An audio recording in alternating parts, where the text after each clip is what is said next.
Anak-anak pintar, setiap orang memiliki cita-cita untuk menjadi apa kelak di kemudian hari. Apapun cita-citamu, pasti kamu berharap menjadi orang yang hebat dan bermanfaat bagi lingkunganmu. Adakah salah satu dari profesi itu yang menjadi cita-citamu? Mengapa? Silahkan kalian jawab di kolom komentar ya, anak-anak pintar.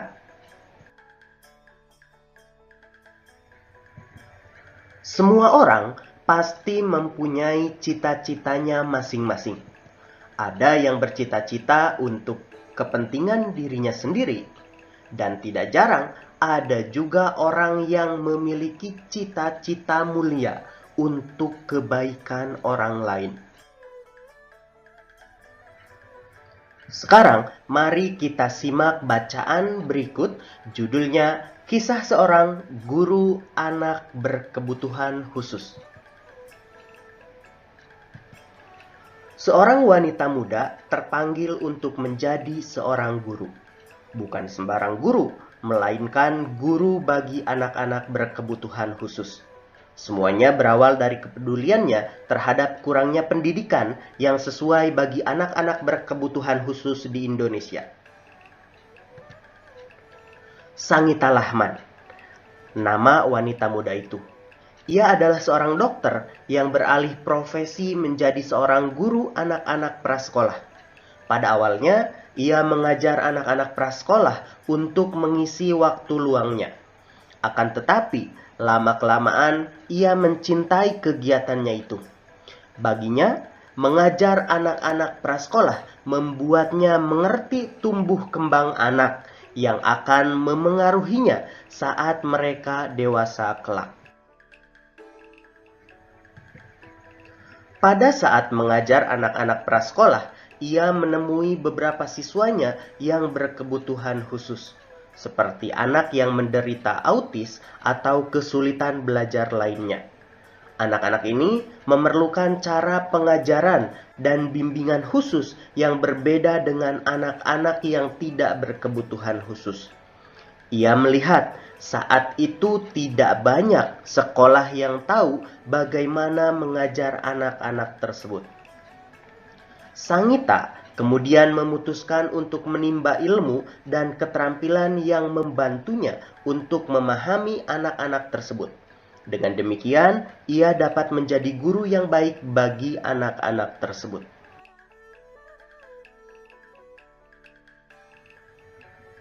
Setelah membaca teks tadi, kita bisa mendapatkan beberapa informasi yang bermanfaat dalam mewujudkan cita-cita kita. Berikut ini beberapa informasi penting dari teks bacaan tadi. Yang pertama, Sangita Lahman adalah seorang dokter yang beralih profesi menjadi seorang guru anak-anak prasekolah. 2. Sangita ingin menjadi guru karena menurutnya mengajar anak-anak prasekolah membuatnya mengerti tumbuh kembang anak yang akan memengaruhinya saat mereka dewasa kelak. Ketiga, sikap yang ditunjukkan oleh Sangita untuk menjadi guru yang baik adalah kesabaran dalam membimbing siswa berkebutuhan khusus dan mengalami kesulitan belajar. Yang keempat, sikap yang perlu untuk menjadi seorang guru yang baik adalah sabar, peduli, dan ramah. Anak-anak pintar, setiap orang memiliki cita-cita yang baik. Tidak ada cita-cita yang tidak hebat. Oleh karenanya, teruslah berusaha meraih cita-cita kalian itu. Adakah di antara kalian yang ingin menjadi seorang dokter? Berikut ini ada sebuah puisi yang berjudul Cita-Citaku, karya M. Ridwan Hafiz. Cita-citaku ingin menjadi dokter, agar dapat menyembuhkan orang yang sakit. Cita-citaku ingin menjadi dokter agar anak-anak menjadi sehat. Aku harus belajar dengan sungguh-sungguh agar dapat menggapai cita-citaku itu. Aku harus belajar dengan sungguh-sungguh agar menjadi orang yang berguna bagi nusa dan bangsa. Coba kalian perhatikan dengan seksama puisi tersebut. Puisi ini terdiri atas 2 bait. Dan masing-masing baitnya terdiri atas 1, 2, 3, 4 baris atau lari. Masing-masing baitnya memiliki rima yang berbeda-beda. Pada bait yang pertama, bunyi akhir baris pertama itu adalah E. Baris kedua, bunyi akhirnya I. Baris ketiga, bunyi akhirnya E. Dan baris keempat, bunyi akhirnya A. Sehingga rimanya adalah E, I, E, A. Bait yang kedua, bunyi akhir baris pertama U. Bunyi akhir baris kedua U juga. Bunyi akhir baris ketiga U lagi. Dan bunyi akhir baris keempat adalah A. Sehingga rimanya U, U, U, A. Bisa dipahami ya anak-anak pintar? Oke, sekarang mari kita lanjutkan. Coba kalian perhatikan gambar berikut ini. Profesi apakah yang ditunjukkan pada gambar tersebut? Dan adakah di antara kalian yang ingin menjadi dokter hewan seperti gambar tersebut? Untuk menjadi seorang dokter hewan, tentu kamu harus mengetahui segala hal tentang hewan, termasuk daur hidupnya. Tahukah kalian anak-anak pintar, tahapan pertumbuhan hewan dari kecil sampai dewasa disebut sebagai daur hidup hewan. Pada daur hidupnya ada hewan yang mengalami perubahan bentuk, ada juga hewan yang tidak mengalami perubahan bentuk. Hewan yang mengalami perubahan bentuk disebut sebagai hewan yang mengalami metamorfosis. Proses metamorfosis yang terjadi pada hewan terbagi menjadi 2, yaitu metamorfosis sempurna dan metamorfosis tidak sempurna. Hewan yang mengalami metamorfosis sempurna mempunyai bentuk tubuh yang sangat berbeda pada setiap tahap hidupnya. Pada saat telur menetas, bentuk tubuh hewan tidak sama dengan bentuk induknya. Sedangkan pada metamorfosis tidak sempurna, pada saat menetas, bentuk tubuh sudah mirip dengan induknya. Berbeda halnya dengan hewan yang tidak mengalami metamorfosis.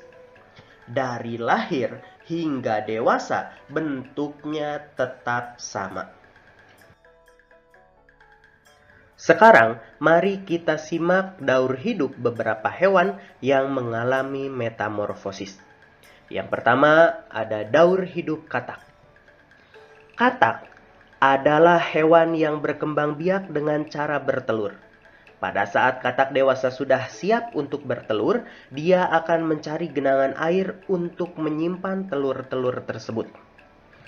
Telur katak akan menetas setelah 10 hari. Pada saat menetas, dia akan menjadi berudu yang hidup di air. Dia juga memiliki insang untuk bernafas di dalam air. 3 minggu kemudian, insang pada katak akan tertutup oleh kulitnya. Kemudian tumbuhlah kaki belakang, pada usia 8 minggu berudu berkaki berubah menjadi katak yang berekor. Lama-kelamaan, ekor itu kemudian akan memendek dan ia juga akan bernafas dengan paru-paru. Pada saat itulah katak mencapai tahap dewasa. Daur hidup hewan yang kedua yaitu daur hidup kecoa. Kecoa juga merupakan hewan yang bertelur. Setelah beberapa lama, telur kecoa akan berubah menjadi kecoa muda yang disebut nimpa. Bentuk nimpa ini mirip dengan kecoa dewasa. Hanya saja warna kulitnya yang berbeda dan belum memiliki sayap di bagian punggungnya. Nimpa ini beberapa kali mengalami pergantian kulit. Hingga akhirnya dia tumbuh sayap di punggung dan jadilah kecoa dewasa. Yang ketiga yaitu daur hidup capung. Ketika telur capung menetas, ia menjadi capung muda yang disebut nimpa. Nimpa ini bentuknya pendek dan lebih gemuk. Setelah kurang lebih mengalami pergantian kulit sebanyak 10 kali, capung berubah menjadi capung dewasa. Nyamuk juga termasuk jenis serangga yang berkembang biak dengan cara bertelur di permukaan air. Ketika telur menetas, ia berubah menjadi jentik-jentik atau tempayak. Tempayak ini akan hidup dan mendapatkan makanannya dari air yang ia tinggali. Setelah cukup umur, tempayak ini akan berubah menjadi pupa. Setelah beberapa waktu, pupa akan berubah menjadi nyamuk muda hingga nyamuk dewasa. Nyamuk muda dan nyamuk dewasa tidak lagi hidup di air. Ia akan kembali ke air ketika hendak bertelur. Sekarang saatnya kalian mengerjakan tugas. Carilah informasi mengenai daur hidup hewan-hewan berikut ini, kemudian kelompokkan hewan mana saja yang mengalami metamorfosis sempurna, hewan mana saja yang mengalami metamorfosis tidak sempurna, dan hewan mana saja yang tidak mengalami metamorfosis. Di sini ada kambing, kucing, ayam, kadal, anjing, ular, belalang, kecoa, katak, kupu-kupu, nyamuk, dan capung. Silahkan kalian cari tahu dulu informasi mengenai daur hidupnya, kemudian kalian kelompokkan sesuai dengan kelompok yang tadi Pak Warta sebutkan. Selamat mengerjakan.